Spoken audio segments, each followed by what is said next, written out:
అందరికీ నమస్కారం. తాళపత్ర నిధి ఛానల్కి స్వాగతం. ఈరోజు ఈ వీడియోలో శనివారం రోజు చేయకూడని పనుల గురించి తెలుసుకుందాము. శనివారానికి అధిపతి శనిదేవుడు. శనిదేవుని కావ్యంలో ఆ రోజు చాలా జాగ్రత్తగా పనులు చేయాలని పురాణాలు చెప్తున్నాయి. శనివారం శనిదేవునికి ఇష్టమైన నువ్వుల నూనె ఇంటికి తీసుకురాకూడదు. ఎవరి నుండి అప్పుగా కూడా తీసుకురాకూడదు. అలా చేయటం వల్ల అప్పుల పాలవుతారు. అలాగే శనివారం ఉప్పును కూడా కొనకూడదు. అలా చేయటం వల్ల అష్టకష్టాలు పడతారు. ఒకవేళ తెలియక కొన్నా ఆ రోజు వాడకుండా ఉండాలి. శనివారం అగ్గిపెట్టె, సూది, బొగ్గు కొనకూడదు. శనివారం నాడు గుమ్మడికాయ, ఇనుము ఇంట్లోకి తీసుకురాకూడదు.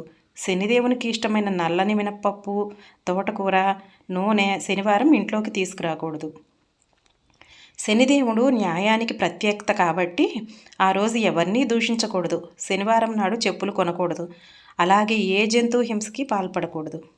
ఈ వీడియో నచ్చితే లైక్ చేయండి, సబ్స్క్రైబ్ చేసుకోండి.